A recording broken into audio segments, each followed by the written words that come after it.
अगर कुछ बेहद जरूरी है तो भले ही चीजें आपके खिलाफ हैं, फिर भी आपको वह करना चाहिए। ये शब्द हैं रियल लाइफ के आयरन मैन कहे जाने वाले एक ऐसे व्यक्ति के जिसमें अद्भुत क्रिएटिव विजनरी सोच और सपनों को हकीकत में बदलने की क्षमता है। आपने सही सोचा, आज मैं आपको इलोन मस्क के बारे में बताने वाला हूं।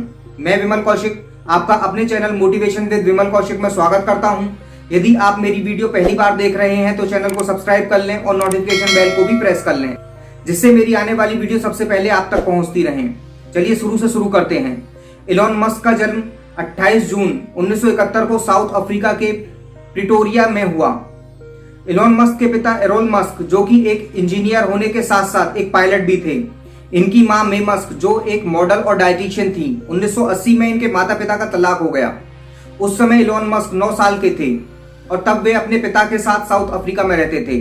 उनके भाई का नाम किम्बल और उनकी छोटी बहन टोस्का है। इलोन मस्क को बचपन से ही पढ़ाई का बहुत शौक था। वह खुद से ही बहुत कुछ सीखते रहते थे। बुक पढ़ पढ़कर उन्होंने न केवल नई जानकारियां इकट्ठी की, बल्कि आगे चलकर उनके इसी जुनून ने किताबों की मदद से कई अविश्वसनीय और अद्भुत कार्य कर डाले। इनका जुनून इतना था, जो एक नॉर्मल इंसान किसी बुक को 10 दिन में पढ़ पाता है, उसी बुक को 3 दिन में खत्म कर देते थे। 10 वर्ष की आयु में इन्होंने कमोडोर विक 20 का उपयोग करते हुए कंप्यूटिंग में रुचि विकसित की और खुद ही कंप्यूटर की प्रोग्रामिंग सीखी। 12 साल की उम्र तक इन्होंने एक वीडियो गेम का कोड बनाकर $500 में बेच दिया और ऐसे बचपन से ही पैसे कमाने सीख लिए। एलोन मस्क दूसरे बच्चों से अलग थे, इसलिए और बच्चे इनके साथ मारपीट करते थे। एक बार तो स्कूल में बच्चों ने इन्हें सीढ़ी से गिरा दिया, जिसके कारण ये बेहोश हो गए और इन्हें हॉस्पिटल में एडमिट करना पड़ा। एलोन मस्क ने अपने स्कूल और हाई स्कूल की पढ़ाई अपने पिताजी के साथ साउथ अफ्रीका में ही पूरी की। बाद में फिर अमेरिका की नागरिकता पाने के उद्देश्य से कनाडा चले गए और बाकी की पढ़ाई कनाडा में पूरी की और फिर फिजिक्स में पीएचडी करने अमेरिका चले गए और वहां की स्टैनफोर्ड यूनिवर्सिटी में एडमिशन ले लिया। लेकिन इलोन मस्क जब अमेरिका आए तब वह इंटरनेट से रूबरू हुए और उन्होंने पीएचडी से 2 दिन के बाद ही अपना एडमिशन वापस ले लिया और अपना पूरा फोकस इंटरनेट पर ही लगा दिया, जिसके चलते इलोन मस्क ने येलो बुक की सारी जानकारियों को लोगों तक पहुंचाने के लिए इंटरनेट का सहारा लिया। यानी इन सब को इंटरनेट पर डाल दिया ताकि हर कोई फ्री में जानकारी हासिल कर सके।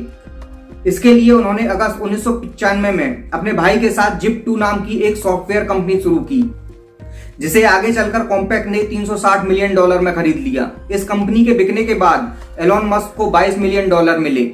इसके बाद एलोन मस्क ने इन पैसों में से $10 मिलियन इन्वेस्टमेंट करके फाइनेंशियल सर्विसेज देने वाली कंपनी X.com की स्थापना की। 1 साल के बाद ही यह कंपनी कन्फिनिटी नाम की एक कंपनी के साथ जुड़ गई। कन्फिनिटी जो कि मनी ट्रांसफर सर्विसेज देने वाली कंपनी है, जिसे हम पेपैल के नाम से जानते हैं। इसके बाद 2002 में ईबे नाम की एक बहुत बड़ी ऑनलाइन शॉपिंग कंपनी ने खरीद लिया। इसमें एलोन मस्क को $165 मिलियन मिले। एलोन मस्क पेपैल में सबसे बड़े शेयर होल्डर थे। एलोन मस्क चाहते तो इतने पैसों के साथ आराम से अपना जीवन व्यतीत कर सकते थे, लेकिन मानवता हित के लिए एक विजनरी सोच रखने वाले एलोन मस्क ग्लोबल वार्मिंग और पॉल्यूशन की वजह से समझ गए कि मानवता का भविष्य खतरे में है। जिस हिसाब से ग्लोबल वार्मिंग बढ़ रही है और पृथ्वी पर संसाधन तेजी से खत्म हो रहे हैं, इसके कारण आने वाले भविष्य के बारे में चिंतित होकर इस सोच के चलते उन्होंने ठान लिया कि मैं मंगल ग्रह पर मानव सभ्यता की शुरुआत करूंगा। ग्रीन हाउस इफेक्ट के जरिए मंगल ग्रह पर खेती करना और मानव सभ्यता का विकास करना जैसे महत्वाकांक्षी योजनाओं को रियलिटी में बदलने के लिए एक्सपेरिमेंट करना चाहते थे। इस तरह से वे लोगों को मंगल ग्रह पर ले जाने के लिए 2001 से इस काम में लगे हुए हैं। इसके लिए वह एक रॉकेट बनाने वाली कंपनी के पास गए। वहां पर उनको एक बैलिस्टिक मिसाइल और एक रॉकेट के दाम $8 मिलियन बताए गए, जो कि बहुत ज्यादा थे। इलोन मस्क वहां से निराश होकर वापस आ गए, क्योंकि यह रेट उनके बजट से बहुत अधिक थे।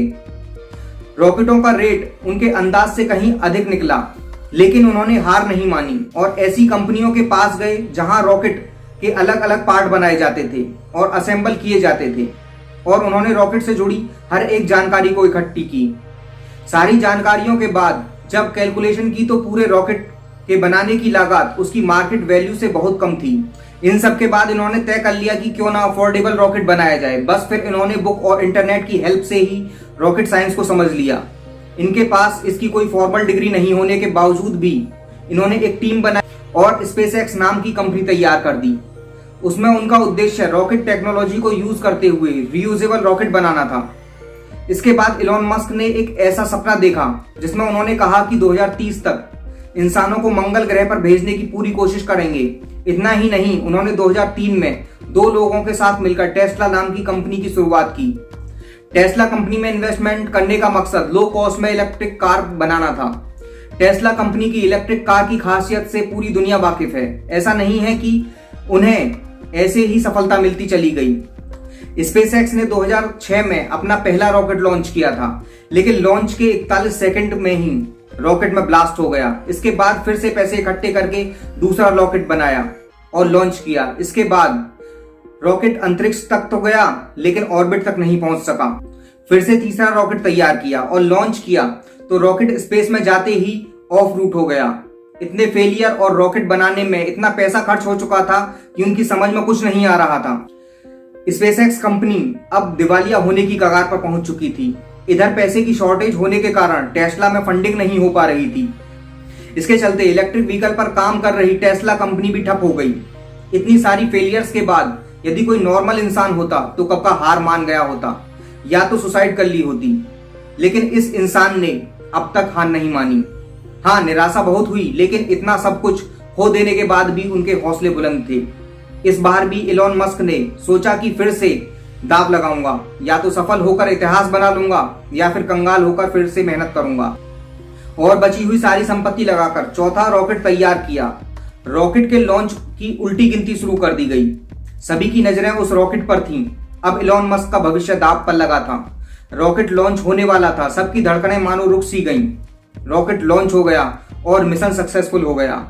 समय हर इंसान की परीक्षा लेता है, जो मुश्किल से मुश्किल समय में भी बिना हिम्मत हारे खड़े रहते हैं। आखिर में बाजी उन्हीं के हाथ में होती है। इधर मिशन सफल हुआ, उधर नासा ने $1.5 बिलियन के प्रोजेक्ट का कॉन्ट्रैक्ट दे दिया। इसके बाद इलॉन मस्क ने रियूजेबल रॉकेट बनाया और टेस्ला कंपनी फिर से शुरू की। 2008 में इलॉन मस्क इस कंपनी के सीईओ बने। इतना ही नहीं, 2006 में मस्क ने अपने कजन की कंपनी सोलर सिटी को फाइनेंशियल कैपिटल मुहैया कराई। इसके बाद 2013 में सोलर सिटी यूनाइटेड स्टेट में सोलर पावर सिस्टम प्रोवाइड कराने वाली दूसरी सबसे बड़ी कंपनी बन गई। आज सोलर सिटी पूरी तरह से टेस्ला के अंतर्गत काम करती है। 2015 में इलॉन मस्क ने एक आर्टिफिशियल इंटेलिजेंस कंपनी की शुरुआत की और कंपनी का नाम ओपन एआई रखा।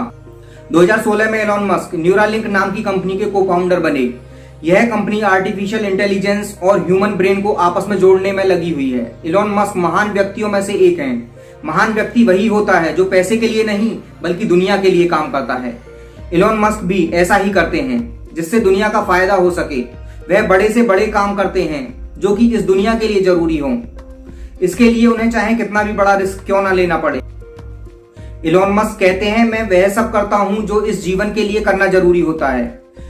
इलॉन मस्क से मुझे बहुत प्रेरणा मिलती है। आप भी कमेंट बॉक्स में लिखकर बताएं कि आपको प्रेरणा कहां से मिलती है। इस वीडियो को ज्यादा से ज्यादा शेयर करें और ज्यादा से ज्यादा लाइक करके मेरा उत्साह बढ़ाएं, जिससे मैं आपके लिए और भी अच्छी से अच्छी वीडियो लाता रहूं। ये वीडियो देखने और लाइक करने के लिए आपका दिल से धन्यवाद।